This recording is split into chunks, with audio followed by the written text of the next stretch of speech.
I really have the privilege of seeing how comprehensive school health is taken up in a very large system. And I am obviously giving you examples from the CBE because that's where I work. But I am in close conversation with so many other people because we work in a collective manner across the jurisdictions in Alberta with this work. And so a lot of the examples I'm bringing forward, I know they're happening in other school districts as well. I'm just giving you these. Usually I have a lot of video footage of students speaking to the work. I have a lot of evidencing of students' journal work and so forth. And today I can't bring that forward necessarily because of media release pieces. And so you're going to see some stock images, but I'm going to try and explain it enough to you so you get a real sense of how this work was taken up, okay? And so it is a privilege to see how this is taken up from K to 12. Now, this being an elementary plenary, I'm only focusing on elementary. Some of these pieces will extend up into middle school as well, because we have to be realistic that you might land into a middle school site, and that's okay too. So it has, all of these are scalable, but the thing about this is we're going to be very mindful of how this work is taken up, and it's not an adopt, but be inspired, provoked, and adapt kind of situation. So I'm going to be talking about a couple frameworks. So I'm going to first start off with just a video. And this is just because it's Tuesday morning at 8 in the morning, and it's a fun little video. And you might have seen this video before, but that's okay, because we always say you can never stand in the same river twice, because the river is never the same and the person is never the same.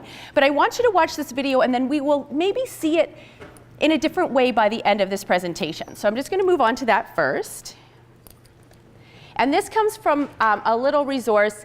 It's based out of the United States, but it's Soul Pancakes. It's one of those feel-good resources. And so I just want to show you this, and then we'll move on.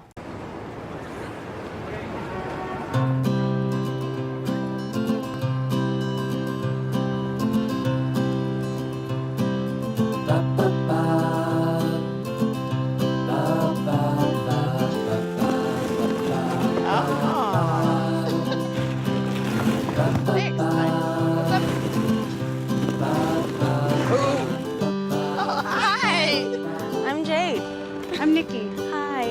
I have never, ever been in a ball pit before. What? You've never been in the ball pit? No, never. You gotta go. No, I've seen them, but I've never been in one. You know, I remember these ball pits, like kids grew up in them. Yeah. Okay. All right, so let's see. Okay, this is a good one. Share 3 things on your bucket list. First one is to go skydiving. I want to go skydiving. Have you ever had those dreams where you're just like floating and, you know, you're flying and everything? Scuba diving is just exactly that. Don't you get afraid of drowning or being underwater, getting attacked by an octopus, or any of those things? I want to learn curling. What is it? Like that Winter Olympic sport. Oh, all right, where you slide the yeah, and then it's like bowling and sweeping. Find one thing you have in common. Do you play sports? Not currently. I play soccer, so. Soccer? Yeah. All right. Actually, I play the drums. Do you play any instruments? I quit everything I ever tried. All right. Actually, fun fact, these aren't real teeth.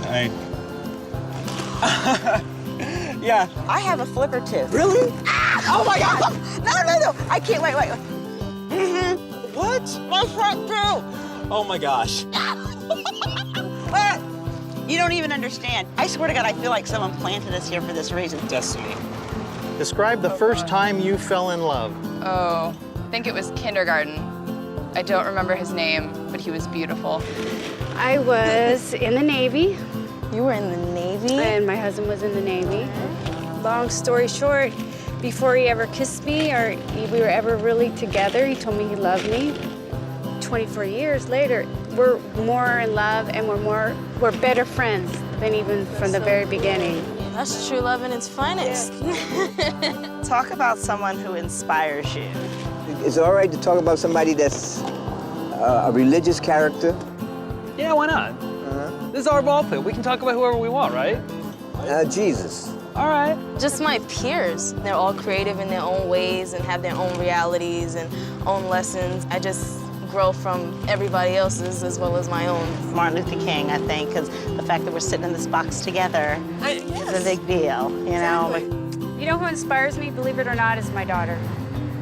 She is everything I ever wanted to be. All right. Talk about the experience that changed your life. Oh, that's a good one. After my wife decided that it was time that we split, I started to have a different perspective on life. I saw women differently. I saw relationships differently. I think I became more appreciative of women. How old did you say you are? 20? Yeah. Okay. At the age of 21, I was diagnosed with multiple sclerosis. And it pulled the rug out from all my plans. It really changes the way you look at things. My grandmother has it. Who does? My grandmother. There's our comment. We found the comment. We found the comment. That's why it was still here. We found the comment. Oh, create a secret handshake. Okay. Okay, but nothing was spit. Okay, so that. I need both hands. Okay. So this. And then whoever gets on the top makes a flag. Oh, now I forgot what it is. And then like maybe a little twitch in the middle. 1, 2, 1, 2. High 10. All right, we did it. Awesome. I actually had a lot of fun. I was a little bit nervous because normally you don't hang out with strangers in ball pits. I got to learn some pretty cool things about you. It was really nice to meet you. You too. I hope I see I'll you take a again. hug. Okay, I love it. I'm really impressed by you. I was worried that I would start talking to you like a mom. I don't know if I did. No. Nah, you No. didn't. Trust me. You did good.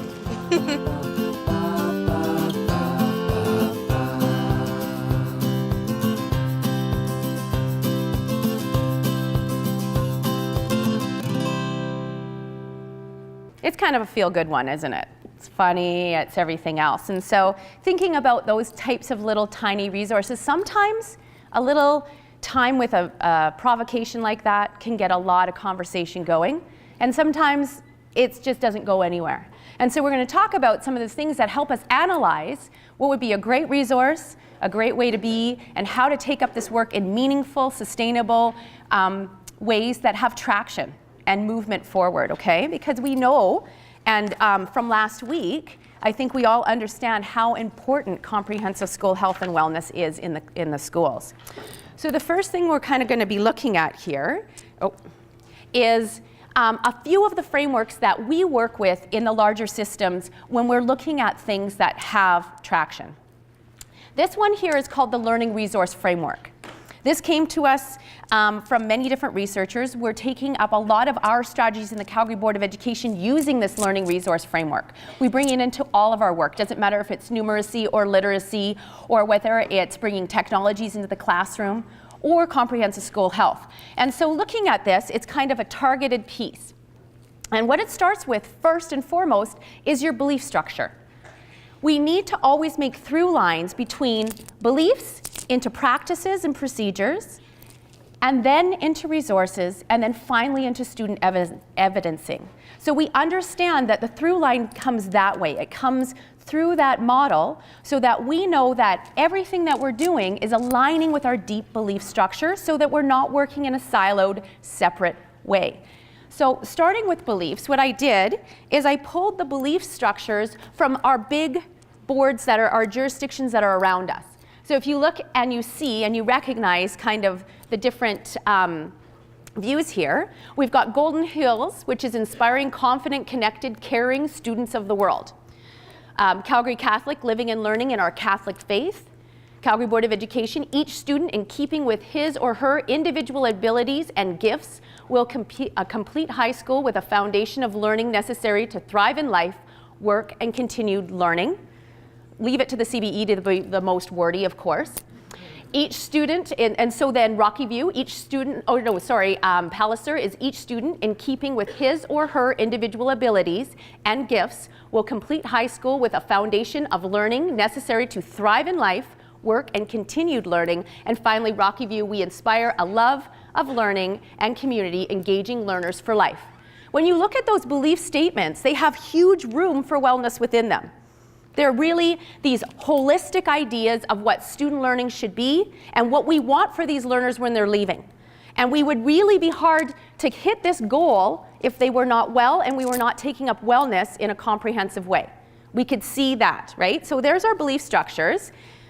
And then your SDPs at your school base, your school development plans, will take that and articulate it more in your place, right? So there's our belief structure.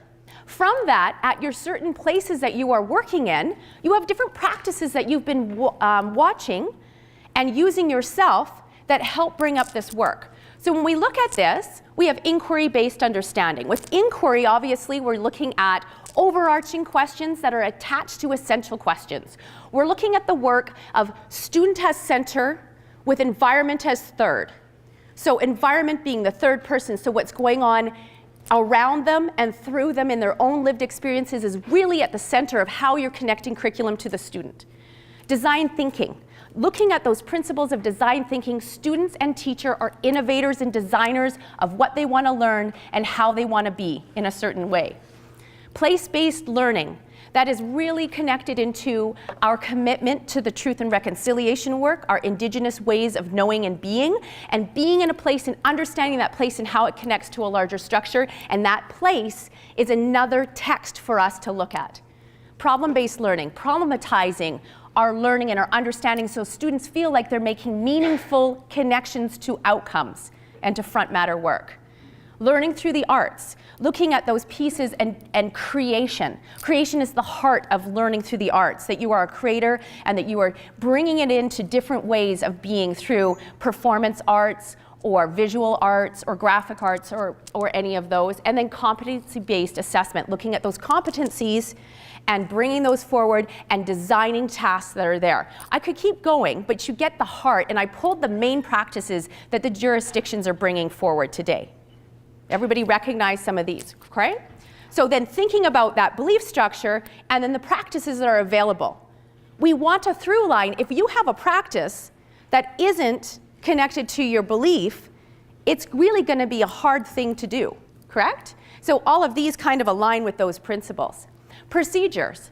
The procedures also uphold all these pieces. And so we look at how we timetable. A lot of flex time is coming in, okay? Communication pieces from home to school to teachers to students and so forth. Those transparency practices are really important. School-based activities, what's available to the students out there? Are they connected into the way we work?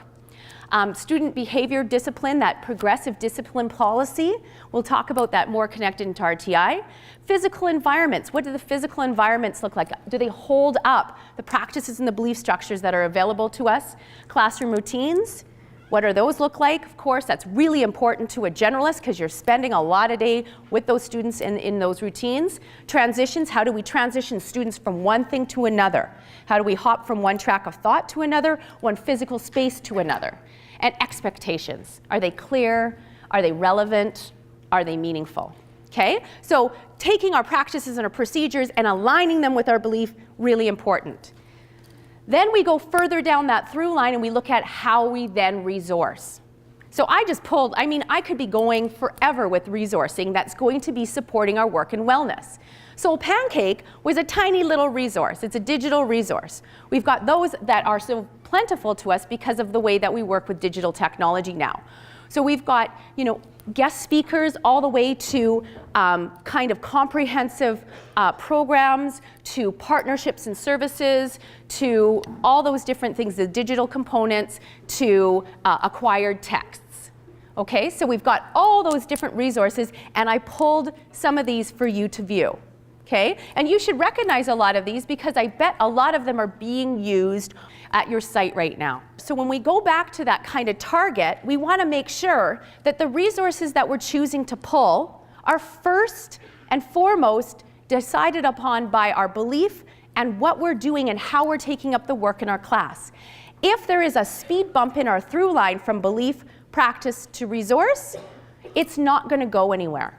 It's not going to have any traction. And so it is a wonderful way to actually vet what you're doing. Sometimes our practices don't align with our beliefs, and it's time to let go of that practice. That's how we progress as professionals, knowing that we need to evolve practice every year all the time, and in response to the context that we're in. And then we resource differently every year because our practice moves. Now there's going to be some resources that are very durable and very hardy, and they'll walk alongside of this work for a very long time. And then there's some stuff that you're going to use for a short bit and move on. But I'm telling you right now, in all the time I've been, there's never been one resource that can do this heavy lifting by itself. So anybody who comes to you and says, this is it, this is the way, the truth, and the light towards teaching wellness, doubt it. Because it's impossible to do that with one resource or just one practice. So we need to make sure that we are building up a robust toolbox of resources that align with our practices and align with our belief structure. The second thing you have to be mindful of, another framework, is that response to intervention.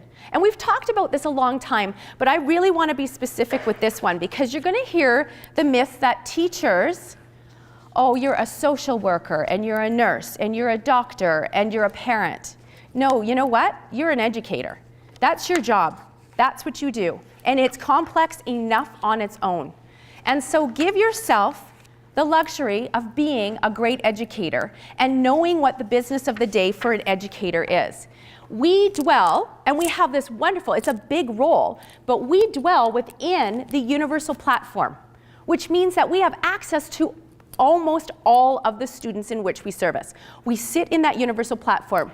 So what we are in charge of, it's just a simple task, of ensuring that we have universal conditions for success in place every day. And what that means is that we have intellectual, physical, social, emotional, and cultural pieces that help shape the learning experience for each student. And that we personalize those pieces for the student. Again, that goes back into our practices and our procedures. Are they open enough, and do they capture all of our learners? Are we seeing all their learners where they are and meeting them at the door and making sure all learners are seen and heard in the spaces in which they dwell? Do we have transitional policies that allow the student to make transitions? Do we need to tweak around there? And it changes every day, but we need to make sure they're present. Because the better we do that, the less students pop up into the targeted supports, especially within wellness. And so the students that are popping up in the targeted supports, we work with those students as well, but that's alongside of an IPP process. Those are those students that then become on the IPP, and then there's targeted pieces to it in consultation with us. And then finally, if there are students, and they will be students, that pop up into the specialized supports, those are students that are more at risk. We still consult on those, but we don't do that work on our own ever. We don't ever work on our own in the targeted and the specialized. We don't actually work on our own in universal. We work collaboratively together, but that's what we need to do. So looking again at the learning resource framework, what we're resourcing and how we're doing, being mindful that those resources and those practices help create conditions for success every day for our learners. So thinking about where our work sits. We are in the task design, assessment pieces, and creating the culture of community in our classrooms. That is the universal base. And then finally, of course, we have this. You've seen it lots. Those are those pillars of comprehensive school health. Making sure that we are making an effort to make sure that all of those pillars are activated when we are resourcing and when we're picking up the work of wellness. Okay?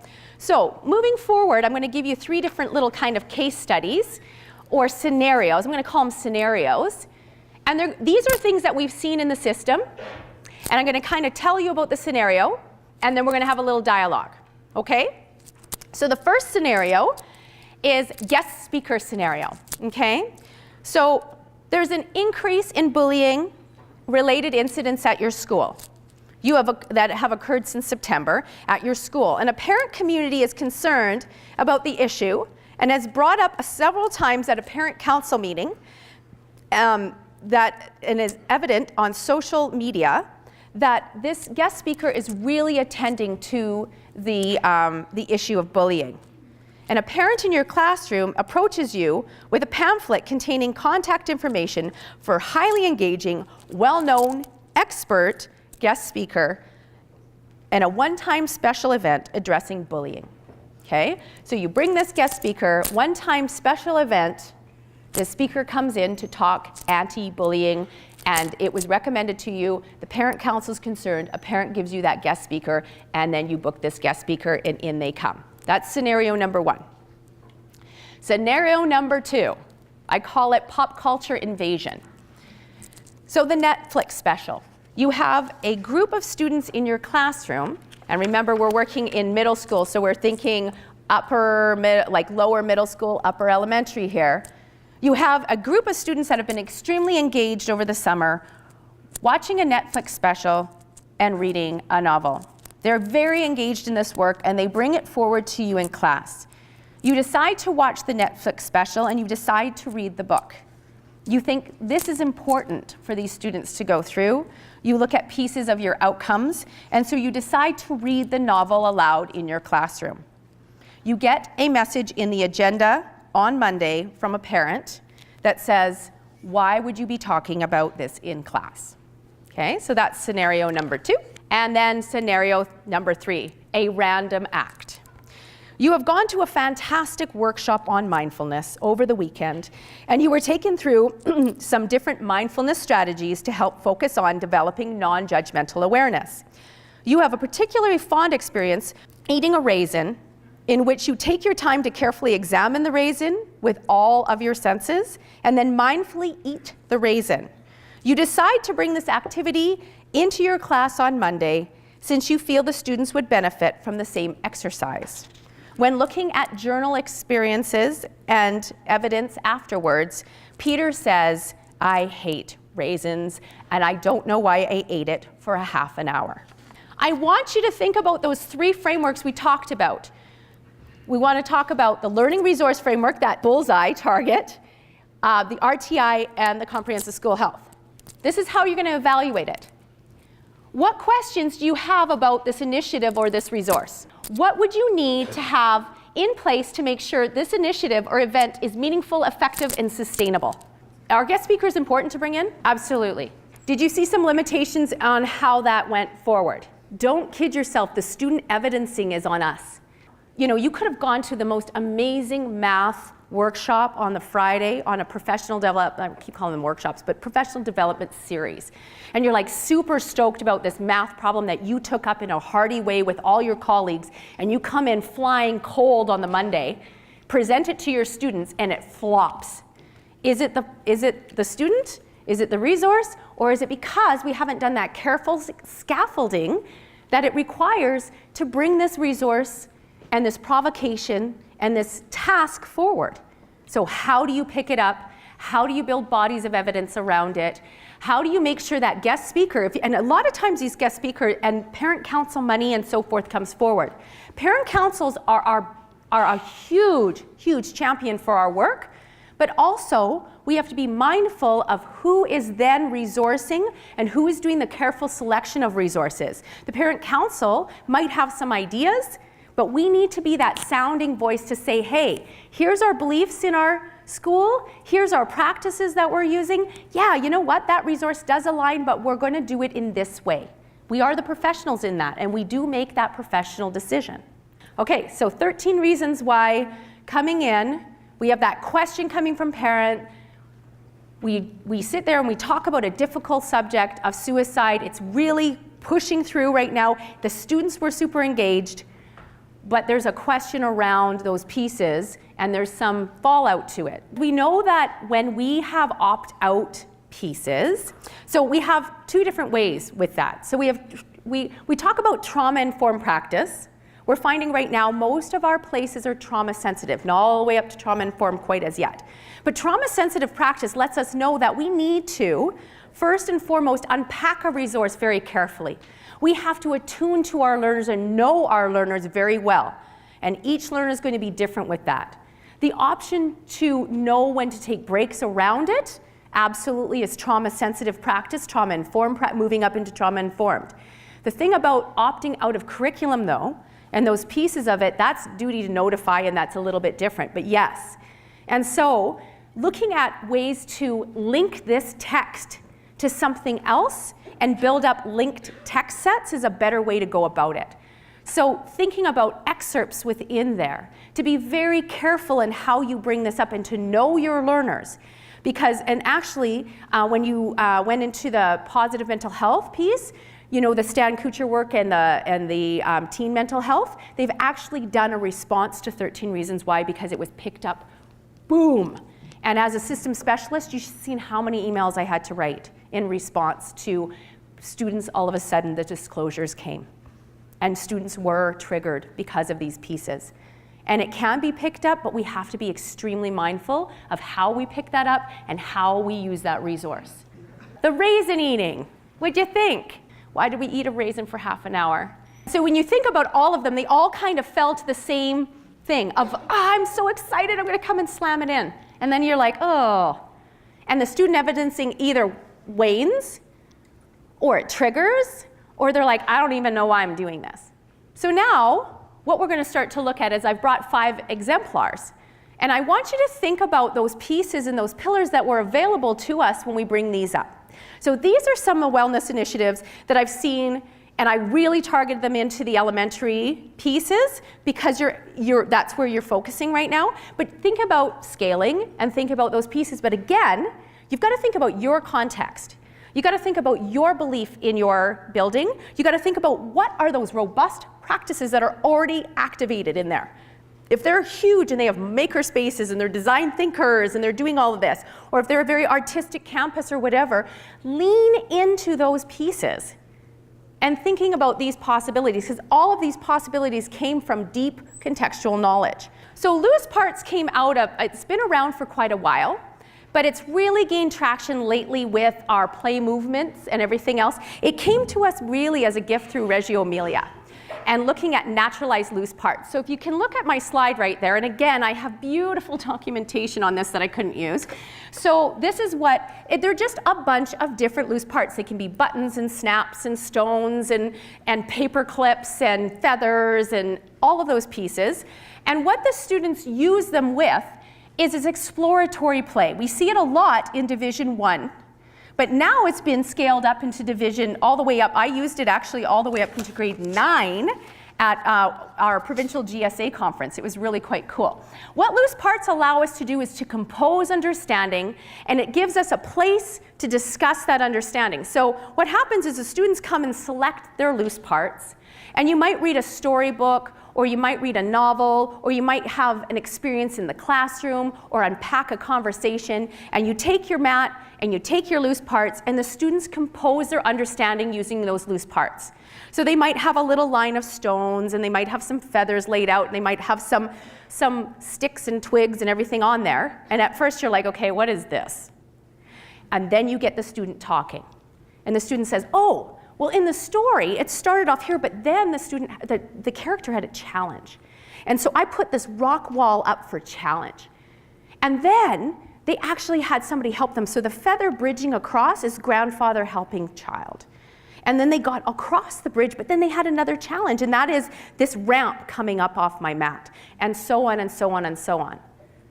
And all of a sudden, these little people who actually, with pencil to journal, don't really have, they can create text, and it's amazing to me how those kindergarten teachers can read it. It's like, to me, like hieroglyphics. But they are like, oh no, it says grandma went to the store. And I'm like, really? Okay. But the compositions that come from this and the understanding, you can understand that there's wellness points. And so one school took loose parts play from kindergarten all the way up to grade 6.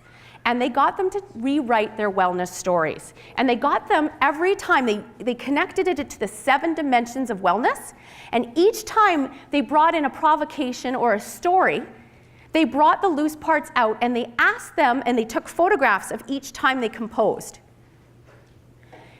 And they asked them to move the story. And is it easy to move loose parts around? Yeah, they're extremely generous with students in how they can compose and how they can evidence their understanding of story.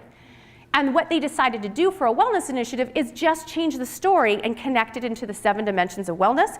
And each time they brought it forward, sometimes it was a poem, sometimes it was an art piece, sometimes it was a music piece. And each time they did that, they connected those pieces into it. So they linked these beautiful text sets together, examined them against the 7 dimensions of wellness, and they got them, all the students, even the students who can compose very, very capably with pencil to paper or text, computer to screen, and they asked them to do it in loose parts because they wanted that story to evolve, and they wanted it to be non-threatening. And so they took photographs, and you can imagine, you should have seen how complex in kindergarten to grade 6 they were. And could these students talk to it? Yes. The way they evidenced it is they created these mats, and then they took the photographs and they went wordless documentation, and the students at parent-led conferencing showed their loose parts compositions to their parents. It was really meaningful. When they talked about environmental wellness, when they looked at that dimension of wellness, they talked about the story. And it was a beautiful Indigenous story that came in, and they said, but this is how I'm changing a relationship. Okay? So that's loose parts play. Now, loose parts can be in the classroom, but then we've also looked at loose parts play outside. So you know how we're trying to promote risky play. And risky play freaks out, like I said, our risk people hate me right now on the County Board of Education because I'm always like, we need risky play, and they're like, no. But the thing about risky play movement is that we want students to be wiggly and wobbly. We want them to adventure. We want them to take a risk in these pieces because we know that risky play in a physical sense allows for an emotional taking of a risk. And we know the power of that. We know we make them stronger in every way. And so looking at pushing forward risky play, a lot of it comes in outdoor context, also invites loose parts, and that's larger loose parts. So another school took this up and realized their students really were quite flat on the recess field. They were really not engaging in active play out on the playground. They really were, and there was a lot of student issues, social issues on the playground because they weren't engaged in any kind of play. So what they did is they started to call into the community and ask for loose parts. These are not the loose parts, this is a stock photo, but the evidence is really cool. But they brought in loose parts from the community. Stumps and twigs and logs and crates and tires and all of that, and asked the students to be innovators of the space they wanted to be in. They were jumping from these things. They had rules. They created these rules that were student-created understanding of how you work in that space and how you leave that space and how you enter that space. That room for student negotiation in and of itself is social-emotional learning. And then engaging in it is that physical activity piece that is so essential. They couldn't get the students off the playground. They found that their behavior incident reports went right down. Okay? And so then what they ended up hubbing into, so the school really took it for a ride. We had the International Play Conference last year. So they started this initiative, not last year, the year before in the spring.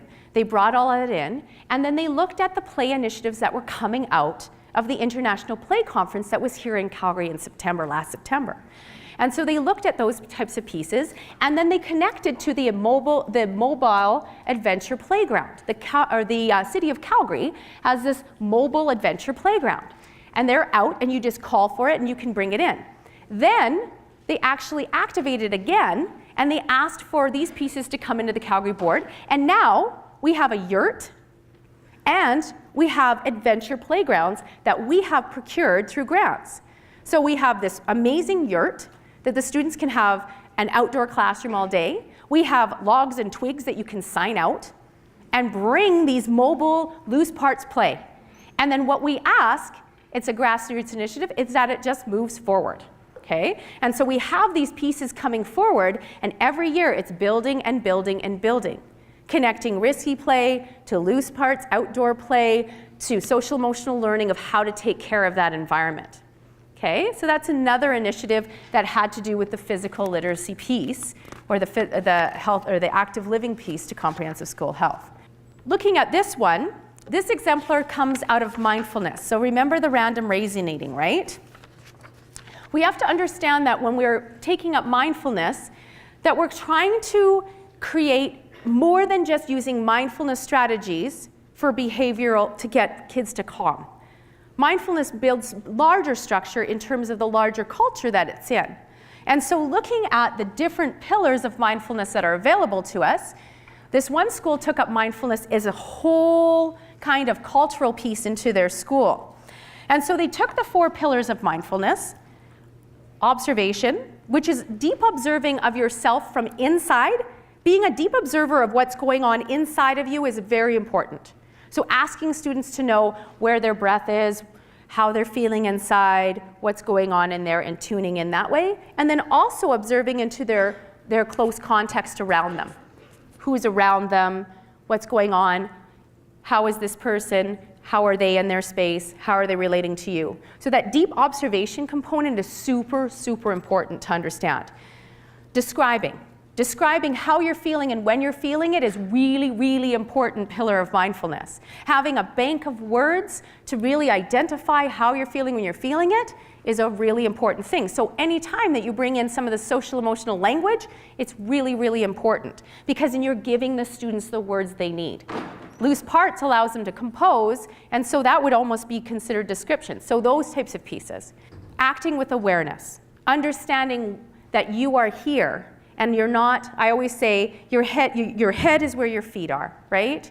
That your head is not a balloon drawn behind you, that you are where you are, and cultivating that piece of attention and acting with awareness is very, very important. And then accepting without or allowing judgment, not being pulled around by your emotions, not being harnessed to them, not escaping them, not lying about them, and not being held down by them, by seeing them for what they are in all that they are. So this school took up those pillars of mindfulness and thought, we have huge conduits into our curriculum through that.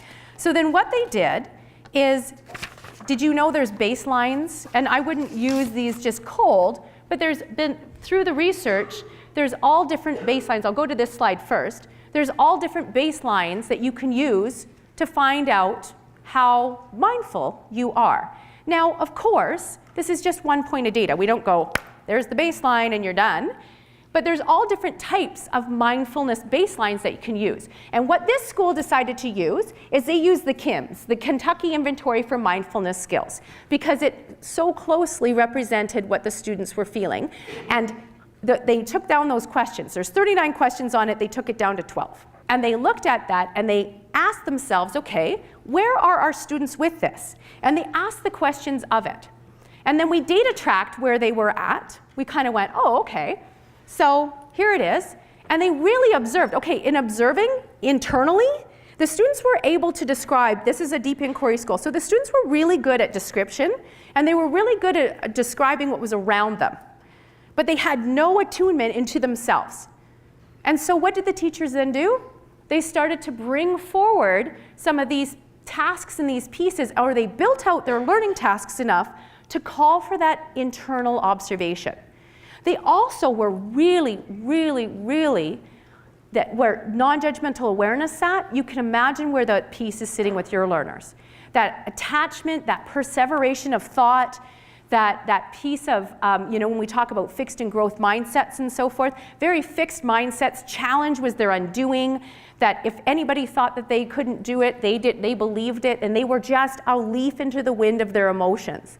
And so bringing forward some of these non-judgmental pieces meant that when they went to go into learning tasks, they explored the learning task, they objectified the feeling, and wrote around it. Okay, so they brought it forward, and they saw the data move. But the data wasn't just one thing. What the data did, it is informed, and they just layered all of their learning tasks with these pieces to be extremely purposeful in their work. Exemplar number 4 is balance versus symmetry. This was a deep question that was asked. It was, is balance, do you need to be symmetrical to be balanced? And so it was a deep inquiry question for an entire year in a school. And so the students were always looking at what was balance and what was symmetry. Because the symmetry, their response, because they came into their data story with their SDP and they looked at math, and 2D, 3D shape and space, and symmetry was something that they were really lacking, and that was actually systemically we found. That 2D, 3D shape and space was really lacking in some of the students in their understanding of it. So the school took up this balance versus symmetry question. Balance being, what is a life of balance? And do you need to be completely even to be balanced? And they went back and forth with this inquiry. And so the grade 6s in this one school decided to take up all these pieces and looked at that work of bringing compassion in. And there was this study done where you had an entire group of Buddhist monks that preyed upon, ha, could you imagine? No. they were sending intentions into water crystals. And you could sit there and go, well, that seems a little hokey. But what they did is they looked at the shape of water crystals and whether you believe those pieces or not. But the students were looking at it, and when they send forward love and peace and kindness and so forth, these water crystals were really symmetrical. They were very beautiful. They were aesthetically pleasing. When they sent forward really hateful, hurtful thoughts, these water crystals mutated and were ugly and disgusting looking. And so they kind of went, okay, isn't that interesting? It was a provocation. They brought that forward. So then they thought, okay, knowing what you know about symmetry, they studied symmetry, they looked at movement geometry and so forth, and took it for a run down the outcomes of math, and started to bring these pieces in. And they created these beautiful crystal, like the borax crystals, and created symmetrical, and then created balance. And then they knitted them all together and created an artistic piece for the school. And it was absolutely amazing. And the entire time, it kept going back and forth, balance or symmetry. And then they looked at medicine wheel, and they looked at how indigenous ways of knowing and being don't actually, balance comes in a different form for them.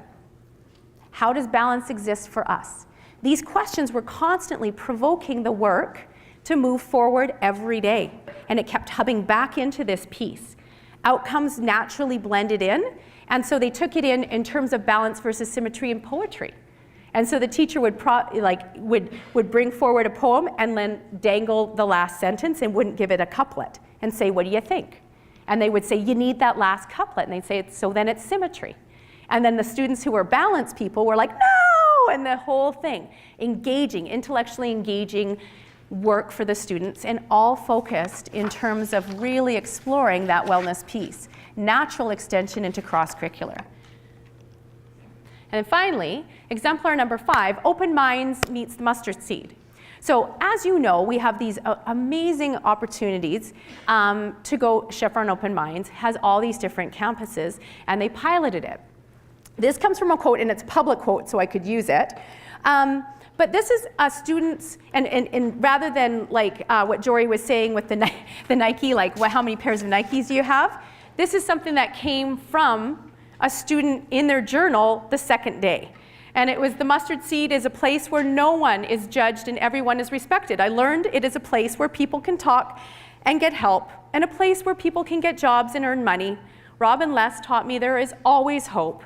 And when you feel like giving up, there's always a way to get you to get where you want to. And so it's this optimism, it's this hope. Where this inquiry came from is that this school is taking up design thinking. And so what they did is they took their Open Minds campus experience, and they decided to pilot Mustard Seed, and they decided to go into that place and work to build empathy for their users. And so when we look at design thinking principles, this comes from our design team at the Calgary Board of Education, and I'm really fortunate to work on that team. But one of the big pillars that we start off with is deriving and discovering empathy. And that is a deep commitment to find deep, meaningful needs through observation and engaging. So they started to kind of look at, okay, so when we go to places, how do we derive empathy for the users in that situation? So they started by doing that in their school. So what they did is they started to shadow, they had buddy classes, so they shadowed their buddy class to look at some sort of issue for their buddy class. So they ended up coming up with a transition piece in the hallway. So what they did is they shadowed their little buddy and realized that there's like a logjam coming out from music to phys ed. And so they started to look at that, and they shadowed them and everything else and thought, there's a better way to do this. That's design thinking, right? There's a better way to do this. And so they interviewed their buddy, they shadowed their buddy, they actually walked in the path that their buddy took from their grade 1 class and through and everything else, and figured out, yeah, it wasn't a really great way to move in the hallways. So they started to design ways to be better with that. And then from that simple little task, they started to look more deeply into food insecurity. They started to think about the users of pieces with food insecurity. What does that look like? How can we, and how would we derive empathy for these people that are coming in to the mustard seed? So we got to think about those possibilities and places. So they started to explore these larger concepts. This is a grade 4 class. So they started to look at those pieces of empathy and then related what they did with the shadowing and the interviewing and everything else to be deep observers into the campus when they came there. These skills are really, really essential because if we're trying to be designers and innovators, we've got to know what our users are. So then they started to define. So when they're starting to define, you're starting to define that problem for what it is. And then they ideate. What are the possibilities? Working with those pieces. And then they prototyped. So they did the hallway prototyping, but that they also started to look at possibilities and how those pieces could activate what they saw the heart of the mustard seed into places of food insecurity within a school place. And then finally, evolution, they evolved and they tested and they brought it back. And again, we don't love that this looks linear because it's anything but linear. It's iterative, it cycles and it cycles and it cycles and it cycles. But in this, it allowed students to take on challenges, to understand their work has to move forward. It was growth and fixed mindsets, exposed and explored. And we also have the design thinking mindsets. We wanted the students, and they worked within these design thinking mindsets, to allow them to come into the campus of the mustard seed when they're creating their prototypes, to think about it. Embracing ambiguity. These design mindsets are actually extremely important for all of us as designers of task. So can you embrace ambiguity? Is it okay to not know the outcome when it's first not optic to you? Trust that you'll get where you need to go. Okay? Empathy, put yourself in the shoes of the user. Okay? Understanding that user and how do you explore empathy. Human-centered. We are not teachers of curriculum, we're teachers of humans. We're human-centered people. So who are those humans within the, think about the people that are involved with it. Iterate. Accept that things are going to change, that no solution will be the final answer. Iterating based on user feedback can keep the program moving. Learn from failure. This is hard. This is really difficult. That's why Carol Dweck's work and Joe Bowler's work has gained so much traction, is because failure is something that stops students in their tracks. So exploring those pieces through that mustard seed. And so failure is an important part of learning. We must fail to learn how to iterate next because we can't be perfect. And as teachers, we say that really freely, but then when it comes down to failing, it's very nerve-wracking, isn't it? Mindful of the process, know the design process and keep going. Working with optimism. That expect that there will be a good outcome rather than going, well, this will never work. That's not going to get you. Radical collaboration, this is one of the ones I love. And watching these students radically collaborate together to come up with solutions that everybody has voice, there's protocols around that, and how do we bring people together to create a hive mind, not a group think. So bringing and buzzing around and all of those pieces, and thought to form, okay? So bringing an idea to fruition. That's really difficult. Those are the design mindsets that they really worked within all year. They started with shadowing a buddy class in the hallway all the way to dealing with deep food insecurity in different places by being inspired by the mustard seed. So looking forward now, what will help you to inform your action plan moving forward? So we want you to think about those pieces and what was evident in some of these exemplars that made it have some traction, that made them move forward, made it intellectually engaging, created metacogs of students, made them central agents within this work to take up this wellness alongside of you. What were, when we think about the RTA framework, these were all task designs. These were all tasks that were deeply assessed as they went along. That's our work at the Universal Platform. Being sensitive into the context, being sensitive into student engagement, that's our universal work. Understanding that the belief structures, the practices, the resources, and the student evidence created a beautiful through line, okay? And that the comprehensive school health pillars were there. It was work done deeply with partnerships and services. It was deeply in the learning and teaching framework. It was taken up in physical and social environments, and it was alongside of this larger school policies and belief structures, okay?